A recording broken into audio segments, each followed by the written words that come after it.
Oh my God, you guys are a friendly crowd. I'm not used to friendly crowds. I teach high school English. You're like, we know, bitch. We see your cardigan. We get it. Before I became a teacher, I liked myself. I had friends and family. They would tell me I'm cool, that I'm funny. I learned very quickly I'm a dumb bitch. I ran into one of my mom's best friends at the grocery store the other day. I like this lady. I like to see her. And the first thing she said to me was, "So Liz, tell me, what is your absolute favorite thing about teaching?" And I felt so bad I had to tell her July. She thought I would say the kids or some bullshit. That's just not true. I thought we were done talking. She had another question. She was like, "Well, Liz, what do you do that entire summer off?" "I drink wine between naps, Cheryl." That's what I do. I teach Gen Z, and they're interesting because they'll respect your pronouns, but not you as a person.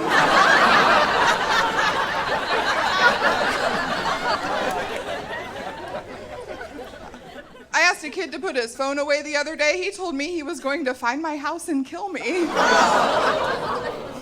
I was like, dude, that is wild.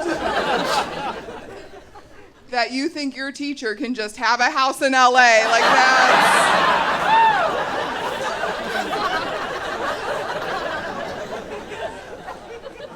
How are you gonna hate me and believe in me at the same time? Like, don't kill me, make me a vision board, you little shit. Let's manifest. As a teacher, I'm a lifelong learner. I love to learn new things. And one thing I learned recently was a teacher can be called down to the principal for discipline. It's not just for children.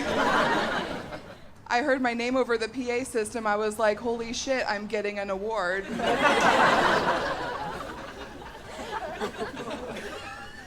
I walked down to the office. My principal was in the doorway, awaiting my arrival. His face was red, his veins were popping out. He was visibly upset. Like, this is not how we greet award-winning faculty.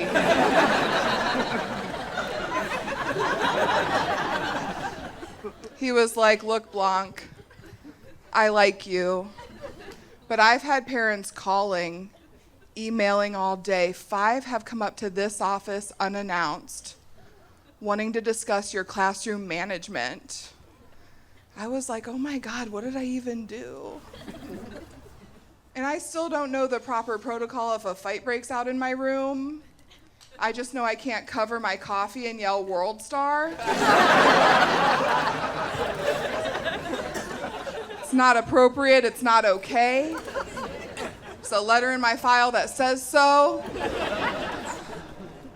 So just to review, I am a grown-ass woman who likes to yell "World Star" as teens are fighting. And there are people around who wholeheartedly believe I should carry a gun at work. I'll be the first one to tell you I should not. I know a lot of teachers. I don't know any who want guns. I know a lot who want markers, you know? If I get a school-issued Glock,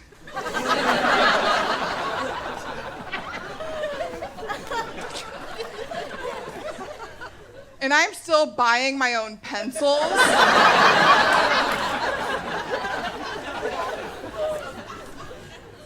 I'm taking that gun.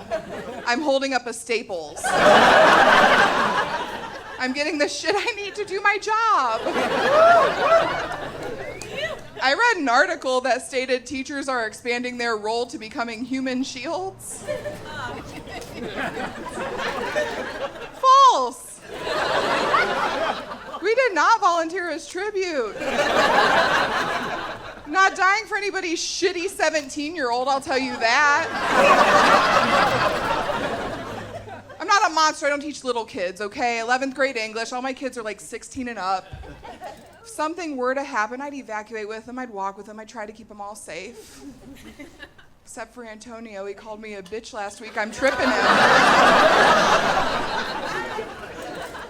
Just one child left behind, you know? Please understand I'm kidding, okay? These are jokes. We'll never have a shooting at my school. Don't even have white kids.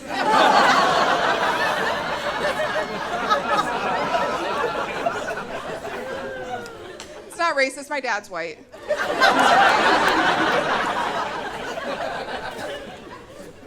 I had an older white gentleman follow me to my car after a show. He said to me, "Young lady, before you talk about white people again." I was like, "I'm not gonna tell him, I'm just gonna listen." He was like, "Before you talk about white people again, you need to walk a mile in my shoes." So I bought a pair of plain white New Balance. Easiest mile I've ever walked. It was fantastic. This is my first year working for a principal who's younger than me. And I just need to leave before I end up working for someone named Kaylee. Like, no, Principal Kaylee, my classroom is not a vibe. Please leave.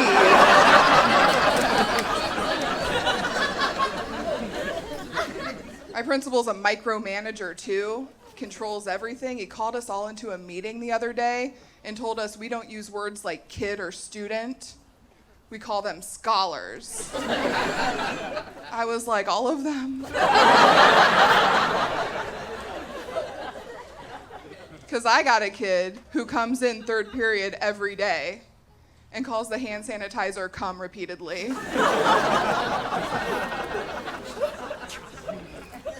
And I think we can all agree a scholar would call it semen, you know?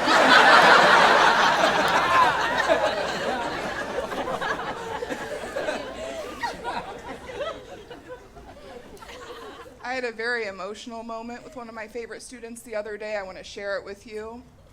Started in the morning, I was crying out in my car like most public school teachers do. I had a couple minutes to get in and start teaching first period, but I had ugly crying face, dry mascara, red, super gross. I'm walking toward my classroom door. Favorite kid shuts it, meets me in the hallway. He's like, "Hey, Ms. B, how are you doing? I'm glad to see you and I'm happy you're here." I was like, "Oh, dude, I'm always happy to see you. How are you doing?" He said, "I'm okay, but I can tell my favorite teacher's sad." Then he said to me, "Cheer up, you're not the fattest bitch on the planet." I too was in shock. No one told me I was in the running. I had no idea.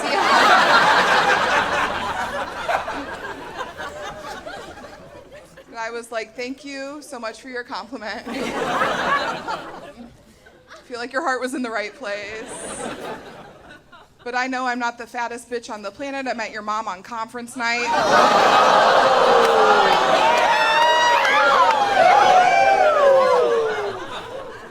It's cool, I'm tenured. I wasn't worried about getting fired. I was just like, oh, dang, it's going to be so weird next time I see her at Lane Bryant. Have been trying to better myself. I've been going to a gym. My gym's called Planet Fitness. Have you heard of it? Oh, my God. If you're unaware, Planet Fitness is a very, very fat-friendly gym. Like, the only way you can make it more fat-friendly is if you just adjoined it with a Golden Corral. I went there the other day. The hot guy working the counter offered me pizza. It was pizza day at my gym.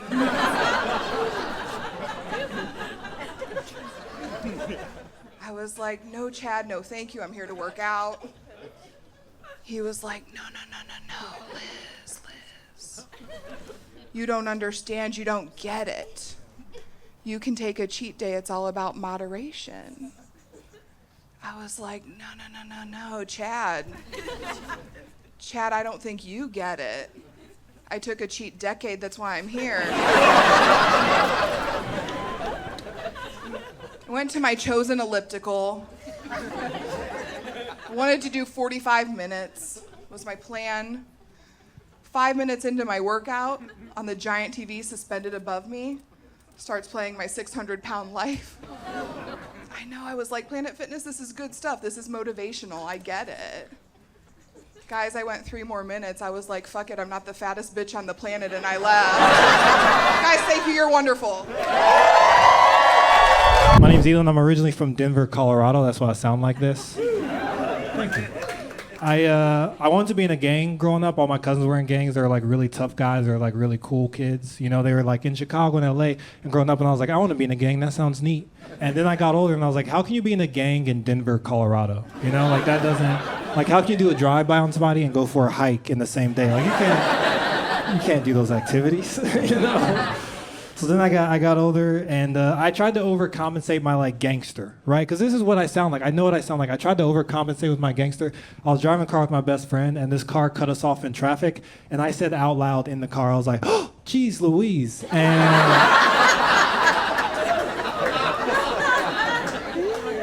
my friend was like, what'd you say? I was like, geez Louise, cuz. Like I tried to make it tough, you know? We got in the car and I was like, let's skedaddle. My nigga, let's... Have you ever skedaddled? It is my favorite white person activity of all time. I love a good skedaddle because it's like a joyous white trot to the next location. You know, like I can't do it all the way. It means no worries. It's my Hakuna Matata. You know, I don't want to be here anymore. And I heard crazy stuff like that all the time. Like I was at a work event one time, right? And there was like a bunch of white people kind of like now. And I'm standing in the back, right? I'm standing in the back and this older lady, she walks behind me. But when she walks behind me, she whispers on the back of my neck. She goes, hey, I'm gonna sneak right past you. Oh my God. Have you ever had an old lady go, I'm gonna sneak right past you? On the back of your neck? I got immediately hard. I got so hard. I looked back, I said, you better stop, Dolores. You better stop. I will dick you down in this Hilton if you don't put away with me. I will knock the dust. Okay, that's the whole...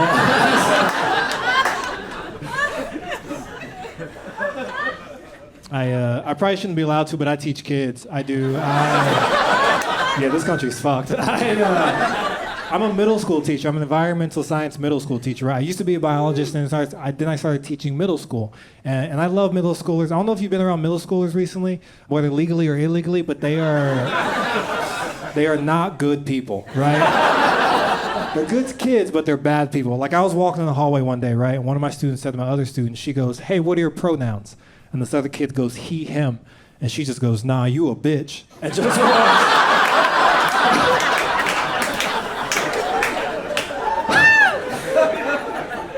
And I was like, damn, Jamal. I guess you're just a bitch now, man. Like, I didn't know that was one of the options, you know. I've been misgendering you this whole time, and that's my fault. I gotta be a better ally. I do, you know, I love my kids. I treat all my kids fairly. Most of my students are black or Hispanic. Those are most of my students. And my friend asked me, he goes, do you have white kids in your class? I was like, of course I have white students, right? And I want everybody in here to know I treat all my students equally, but I'm extra nice to my white students because you never know.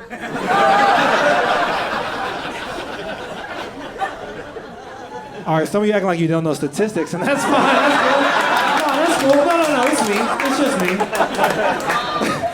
Look, I get it. I can only do that joke during the summer. It's only funny during the summer holidays. Look, as a teacher, there's a big rule in the school. As a teacher, you're not allowed to date other teachers, right? Because it can be messy and cause conflict. I ended up dating another teacher because we fell in love, and it was great. It was just always weird because our dirty talk was so rigid, right? Because we were in school all day, we were around kids, so we didn't have that extra voice to like get dirty, like let's be dirty. So one night we're laying in bed, right, and we're about to make love, as I do, and this girl goes, she goes, hey, say something dirty to me. And I didn't know what to say, so I just go, 1, 2, 3, eyes on me.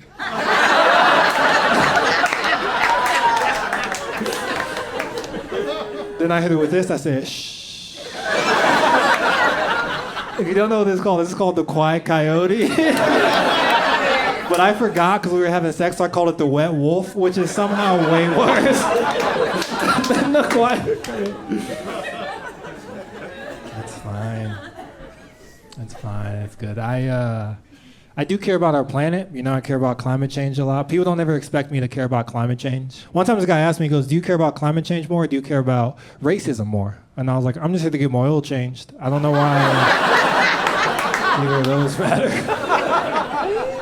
And I thought about it, and I was like, I realize I care about climate change way more than I care about racism, right? And he goes, why? And I'm like, because one of those things affects me every single day, and I'm used to it. The other thing is going to affect a lot of people, and I don't want that to happen, right? And you guys don't know which one, which is funny. But I do. I care about climate change way more than I care about racism, right? To put it like, I would much rather someone call me like a nigga, but we have like clean air to breathe. Then someone would be like, this is a safe space, but don't drink the water. Does that make sense? Like I would, does that mean like I would much rather a hate crime in paradise than the inverse of that. Like be racist to me on a beach. That would be lovely. That would be so nice, you know? And I'm trying to put in that, like I care about climate change so much more than racism. Like I actually go to Klan meetings and I try to convince the Klan to care about climate change. I do. I go to Klan meetings and I go, hey guys, thanks for having me. Don't you want your great-great-grandchildren to hate my great-great-grandchildren for no reason? I'm like, the sun's hotter, it's gonna make more black people. That's not what y'all want. Like, that's not, let's find a solution to your problem.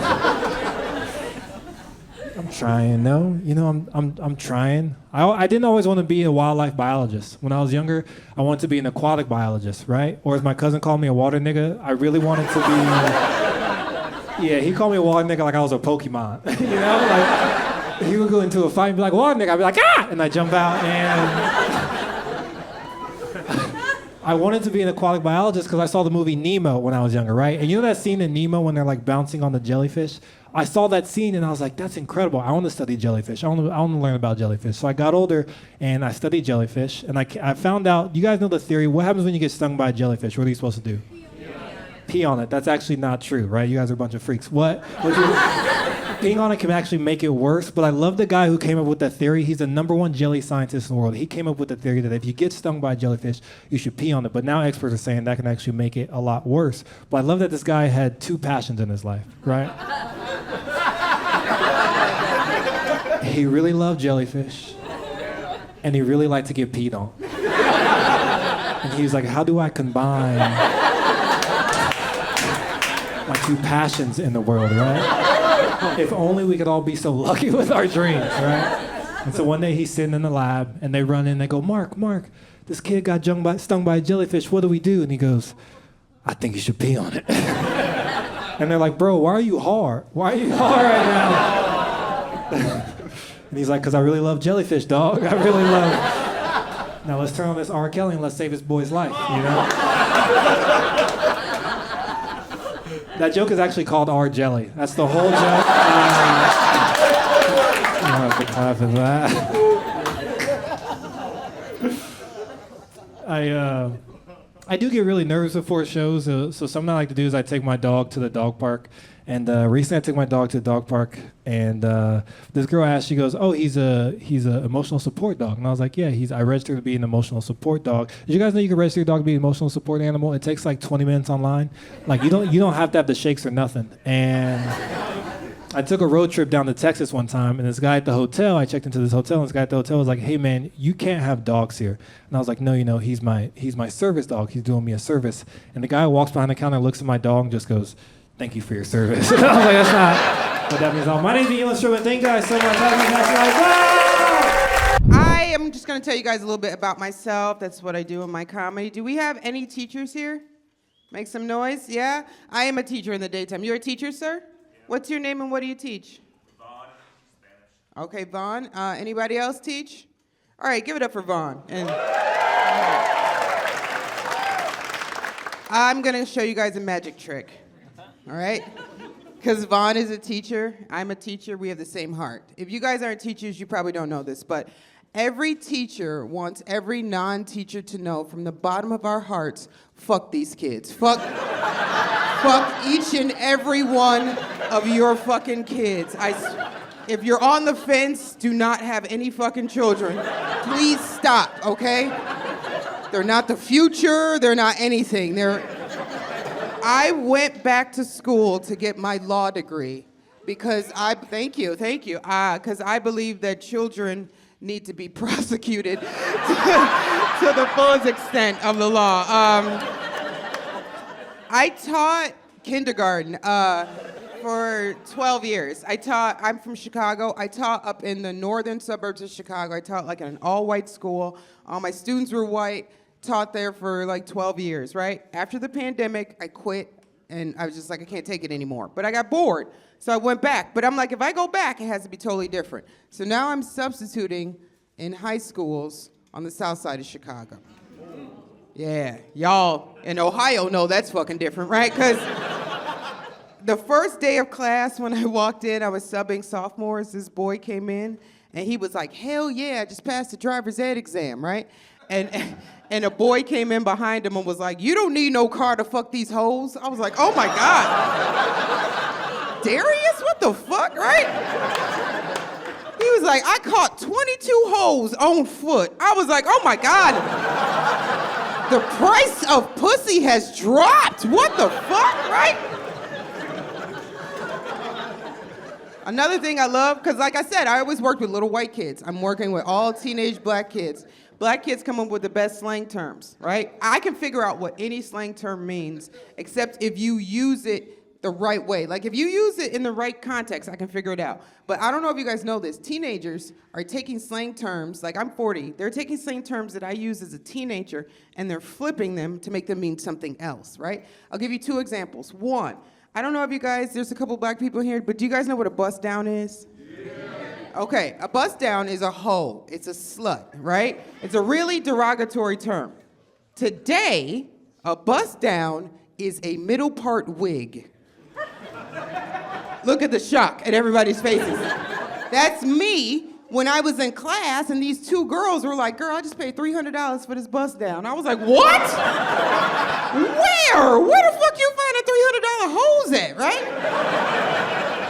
Here's another one. These boys were like, this is so fucked up. These boys were looking at their phone and they were like, yeah, that girl's a face fucker. Yeah, you could fuck that girl's face. Oh yeah, she's a face fucker. I was like, whoa, right? And I walked behind them to see what they were looking at. They were just looking at pictures of pretty women, right? Not naked women, not girls with their asses out, just whatever. And so I'm like, why do you keep calling those girls face fuckers? And this boy was like, oh, Miss Clark, a face fucker is a girl that's so pretty that you'll fuck her while staring at her face. No, it's not. I was like, Google face fucking and tell me what y'all see, right? You're gonna see a bunch of bitches crying and shit, like, ah, right? This boy was like, why you tripping, Miss Clark? You a face fucker. I was like, stop it. Stop or I get arrested. Are you a junior? Right? That is so fucking cute. Adorable. Oh, shit, you all right? All right. I don't know if anybody asked you guys about this, but do we have weed smokers here? Woo! Yeah, we got weed smokers. Do y'all buy from a dispensary or do you buy from, like, off the block? Dispensary. Block. See, it's a race question. You don't understand it. Like, if you ask white people are like, I want to pay taxes. Black people, Mexican, whatever, they like, nah, I support black businesses, right? Okay, so I'm not even, like, when I do have, like, a weed man in Chicago, but, like, hey, to my people who call the weed man, the plug, the connect, like, have you ever called him and he was busy?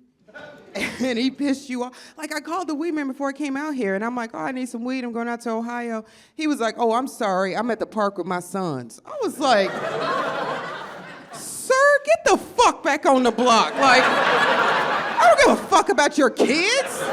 You're a drug dealer, bitch, right? Like, I called the police on your ass, right?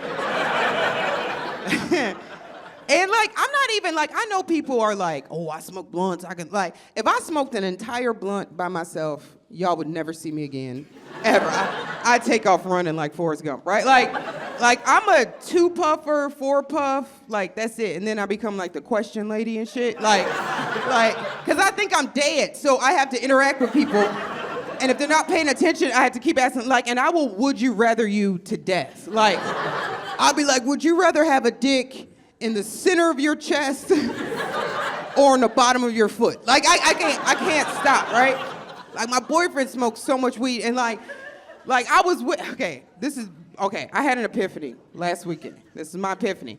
if given the chance, don't get tight on me, y'all. If given the chance to be the opposite of who you are, you would be the most toxic version of that thing. I'll give you an example. Me and my boyfriend was super high, whatever. We're watching, I think we're watching Temptation Island, whatever, on Netflix. I love watching shows like that. Like, I love watching documentaries too, like where like white women get scammed and shit. Oh, love it. Oh, it makes me laugh so hard because it's your own fucking fault, okay? You need to get some black friends in your life. But so we were high, we're watching Temptation Island, right? And I had an epiphany. I asked my boyfriend, what would you do if you were a woman for one day, right?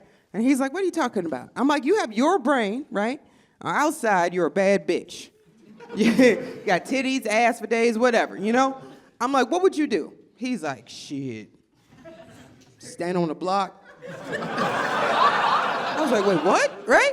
He's like, stand on the block, you know what I'm saying? Offer a little pussy, you know what I'm saying? He was like, I have various prices, you know, $300 for a hand job, $500 for some dick, you know what? Right?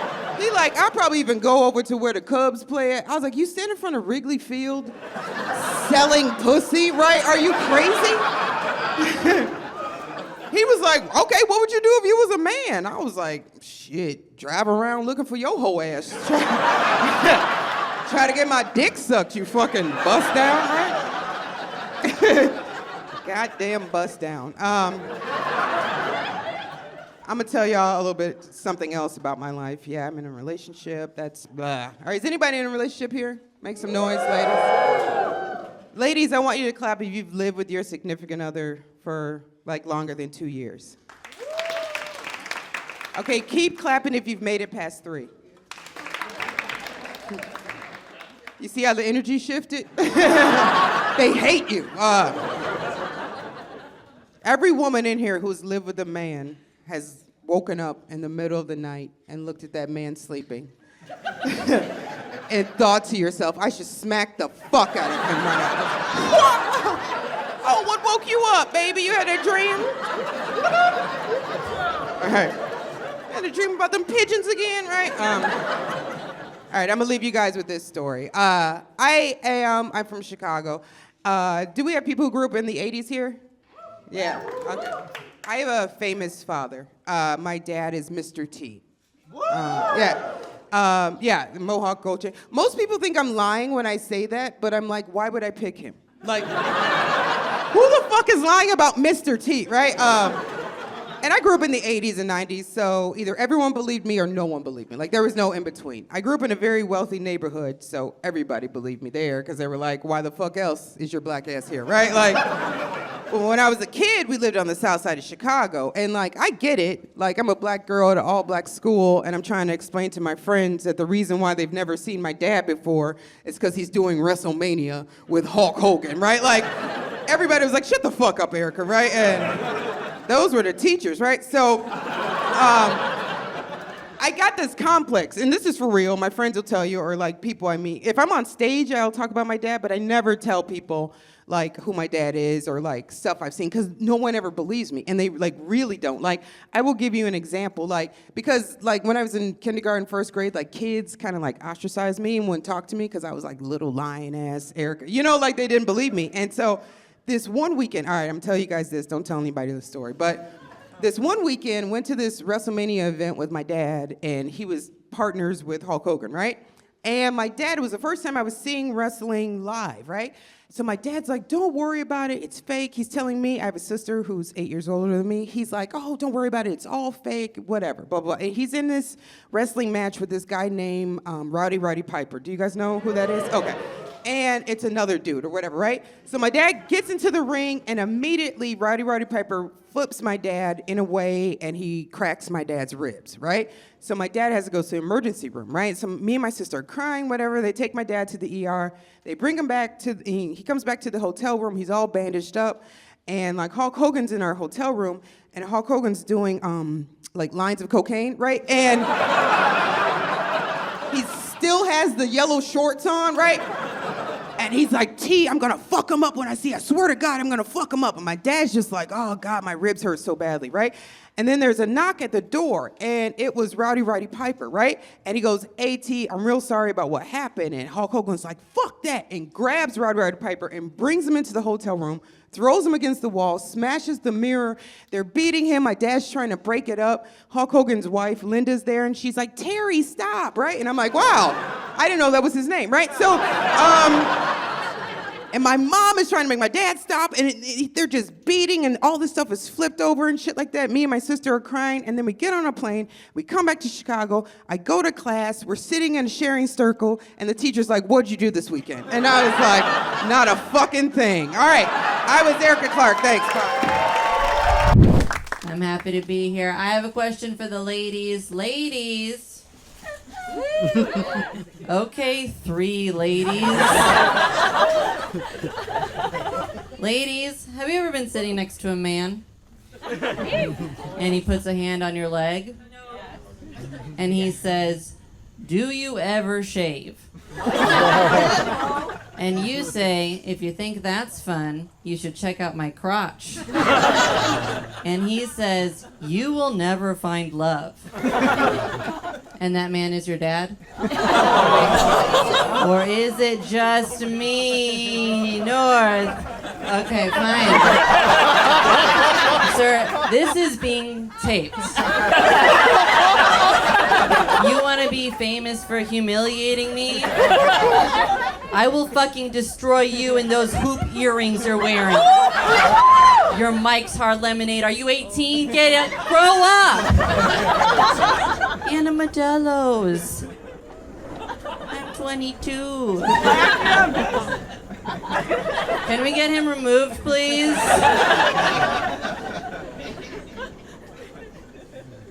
I still kiss my parents on the mouth. Okay, judgment in the back. I think it's fine, but some people are judgy. And so the other day I was like, okay, I'll investigate. So I texted all 5 of my siblings and I was like, do you guys think it's weird that we still kiss mom and dad on the mouth? And they texted me back and they were like, we don't do that. So I guess I'm just the favorite. I forget. Are we fucking? Yeah! He's lying 100%. There's a virgin in the front wearing hoop earrings. I feel bad for you, sir. Fix the earrings, maybe it'll happen. Okay, so not a lot of people fucking don't want to admit on a live taping. You want everyone to know you're not fucking? Is that what's happening? I'm fucking. Yeah, I've gotten more selective about fucking as I've gotten older. Used to let them all in. But these days I will only suck your dick if you are helping me pay off my student loans. Yeah, so basically my husband and Bernie Sanders. Can Bernie even get hard? I don't care. I'll put that limp dick right on him. I'll feel the burn.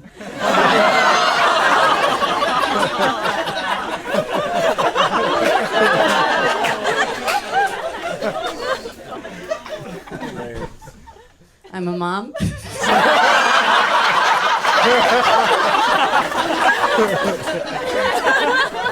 Had a baby during the pandemic. Yeah. Thank you. Hard time to have a baby. The only easy part about having a baby for me was naming my son, because my sister had a baby a few months before me, and she named her baby Franny, which is the same name as the HR woman who fired me a while back. Yeah, my sister knew that, still named her Franny. So I decided to name my baby Jason, which is the name of the guy who stalked my sister in college.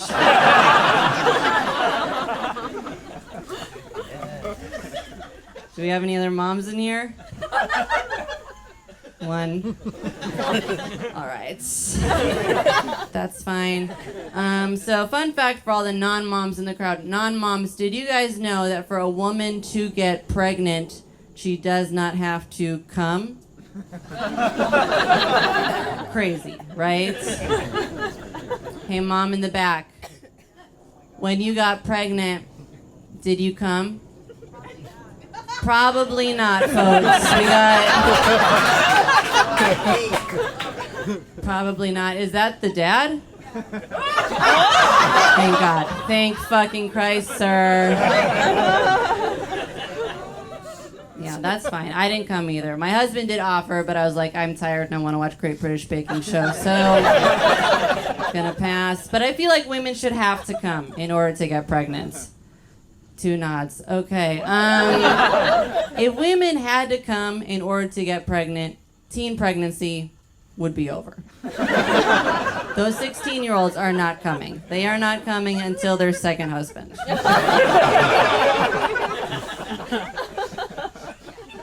Made eye contact with this man. Didn't feel good. Didn't feel good. Yikes. Have you heard of these women who can come from a penis? These magical creatures. Very rare. Very rare. 80% of women cannot come through penetration. I said that at a show once and a woman was like, well, I can. Shut the fuck up. You're ruining this for everyone. You're the reason why I used to have sex with guys. They'd be like, yeah, girl, you want this dick? And I'd be like, not really, but I'm from Wisconsin and I'm nice, so I'll take it.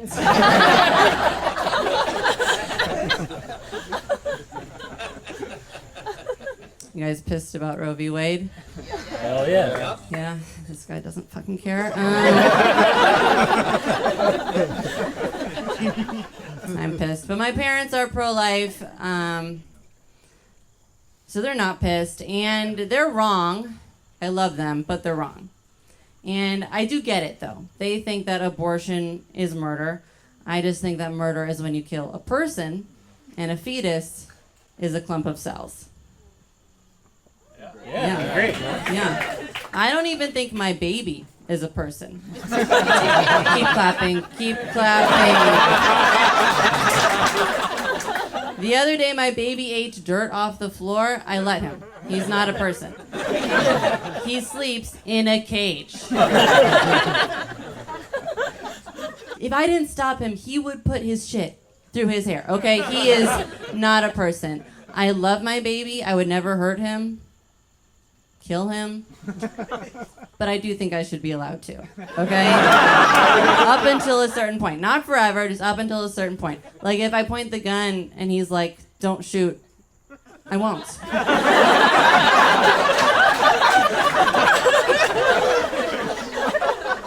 But if I point the gun and he's like, Chewie-o?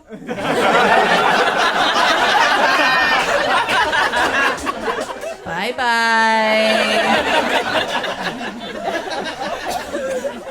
I guess what I'm saying is I support late term abortion. That's true. But babies, man, they're so boring. You guys ever hang out with a baby? Yikes. Did you say yeah? Someone trusted you with a baby? Bad parents. Yeah, babies. Like, I love my son, but I'm also counting down the minutes until he goes to sleep.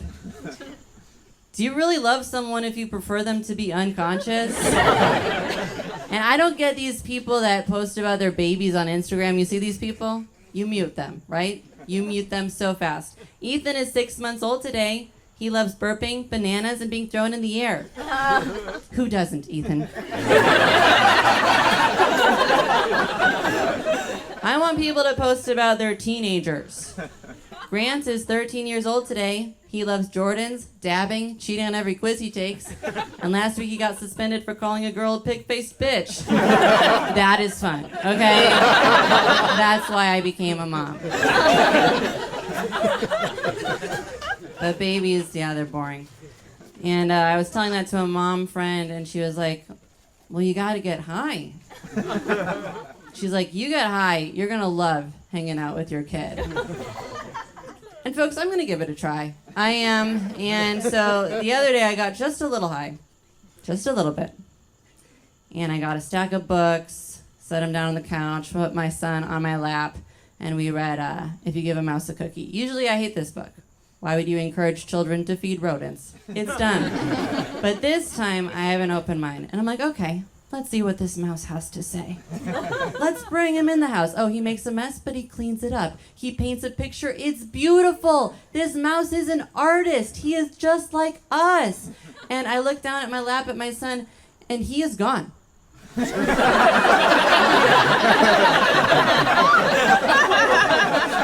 And like I want to go get him, but I don't know how to leave the couch. I was like, come back, bring chips. I'm a good mom and also Rachel Mack. Thank you. I just got fired, but I've been telling people I got laid off. That's the move. You can't say fired. You got to say laid off. Because when you say laid off, your friends actually have sympathy for you. They're like, oh, don't worry about it. You land on your feet. When you say you got fired, all they have for you is questions. Like, what happened? What'd you do? And I'd answer those questions if I had a cool answer. If I could say something like, oh, dude, they caught me vaping in the handicap stall. They caught me jerking off in the handicap stall. But I gotta look them dead in the face and just be like, oh, dude, they told me I was a bad culture fit. You know? It's true, though, I am. I'm like a facilitator of workplace hatred. That's like my thing. I'm like the last guy you want to see in a break room, truly. If you're having a bad day, I'm just gonna pile on, really. Open the cabinet, oh, we're out of peanut butter pretzels again. I'm in the corner. This company doesn't fucking care about us.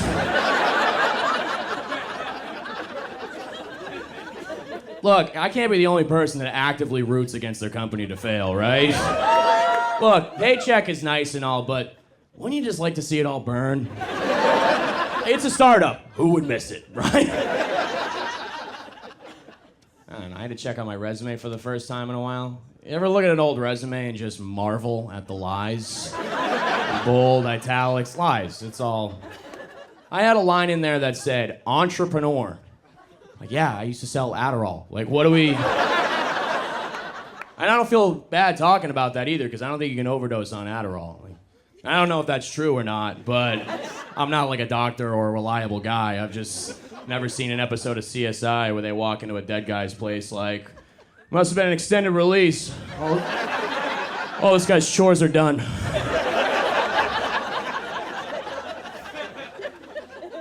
had to go to a bunch of job interviews, and I thought I'd be cruising through job interviews. You know, I'm a smart guy. I got a lot of charisma. I thought it'd be easy. Most of the job interviews are online, though, so what happens is, you forget about them. You're farting around the computer, you're watching a hockey fight compilation, and a Zoom window pops up. You're like, oh, here we go. All right. And, you could skate on charisma for, like, most of the small talk, but then they start to really hammer you with the tough questions. They'll go, Alec, can you name a time in your life when you faced adversity? You ever been so unprepared it comes off as white privilege? I'm like, adversity.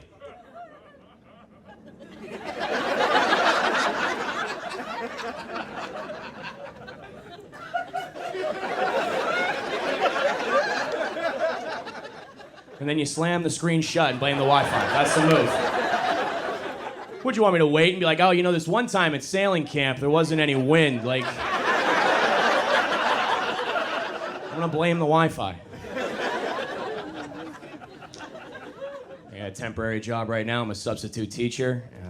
If you ever wanted to find out how your friends really feel about you, just tell them that you're teaching. So they'll just say things to your face like, wow, they must really need people, huh? Yeah, there's a shortage of heroes right now, actually. It's always your buddies that work in like tech sales or something. And I would never say that to them about their jobs. I'd never be like, wow, they must really need a washed up D3 athlete with a code problem, huh?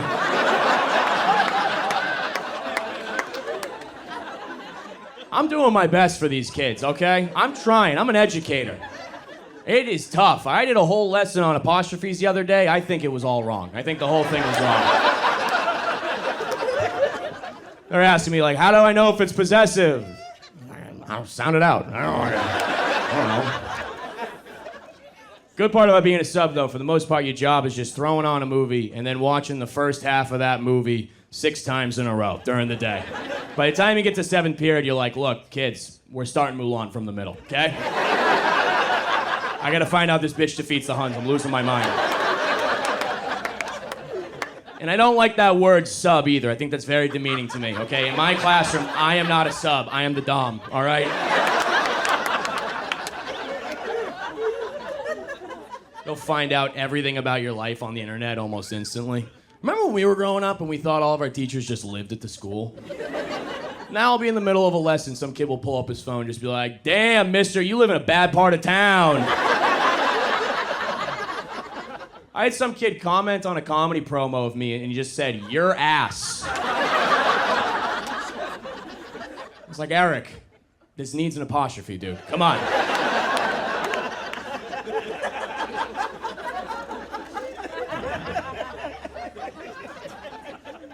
I'm trying to get a girlfriend right now. I put having a girlfriend on my vision board. It's a big goal for me. Don't laugh at that. I don't know. Look, everyone's got a girlfriend now. Even like the weird friend in my group, he's got a girlfriend, and she's way out of his league, like suspiciously out of his league. But she says it's because he has big golden retriever energy. You heard that? Big golden retriever energy? I don't know. I think it's kind of cute. It's cute. It's fun. Like, I'm gonna start saying that. Big golden retriever energy. We were all calling it mild autism, so. It's like, have you met Dave? He's a biter. It's just dating as a whole, I'm feeling very hetero-pessimistic about it. I'm straight guy. Any other straighties? Straighties? Woo! I'm trying to make that into a like we see each other. It's not really catching on. I'm working on it. I'm not a trendsetter. I just do my best. I don't know. I just as a whole, like as for a straightie, you know, it's as a guy, it feels like I'm always just giving dating advice I didn't ask for, especially on social media. On my feed, it'll just be beautiful women with their phones in front of their face saying things like, hey guys, here's the 13 things you do that give girls the ick. Number 1, existing. Number 2, ankle socks. I'm like, all right, should I go to Kohl's or kill myself? What's the move? I'll do both. I'll try. The sad part is, though, the flip side of that coin is the alpha male content. The guys with the aviators smoking the cigars being like, how value men are bred to be hunters. Are you ready to hunt for your prey? It's like, no, dude, I'm gonna make like pizza rolls or something. I hate all that alpha male content, dude. It's very toxic. And especially it sucks when your friends do it. Like I had a buddy, he posted an Instagram that said, when she broke up with you, she made a bet on your future. Make sure she loses that bet. I'm like, are you about to shoot up a casino? What are you talking about? It's sad because I wish my boys could just feel comfortable enough to talk to me. Like, I've been going to therapy for like a month, okay? I'm an emotional intelligence brown belt at this point, all right? I got moves, dude. You want to kill yourself? Have you tried going for a walk, my man? What about breathing, huh? I don't know. I could use those tips, though. I'm not great. I had a girl over my place the other night for a movie night, and I picked out the movie. About halfway through, she starts kissing my neck a little bit. You know, hand starts going around my belt. So I press pause. And I'm like, hey, what's up? You don't like the movie? What's going on?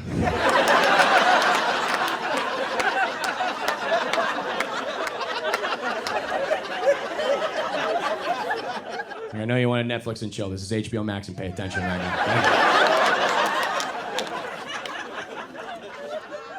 And like I get it, she wants to get into it on the first date. It's very fun and all, but I'm going slow in this hookup culture now because I've noticed that although we're more likely to hook up on the first date, these hookups are turning into things that are a little bit more physical than for my liking. Like, I'm a kinky guy. I get it, okay? But it's a little bit different when we have a couple margaritas, you come back to my place, and there's a lot of slapping, spitting, choking, pulling, grabbing, things of that. I'm going on these Hinge dates. I'm ending up in cage fights. Is this happening to people?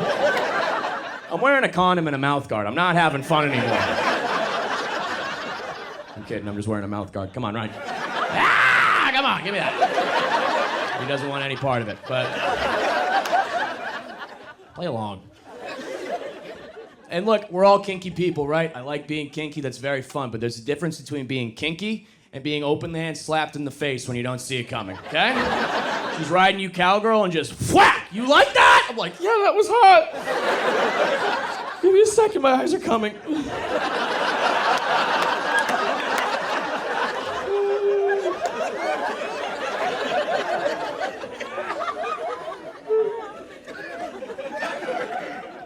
And it's like, what do I say to my boys when I've had an encounter like this? Because normally, sex is a very high-five situation. We go back, we're pumped about it, we're stoked.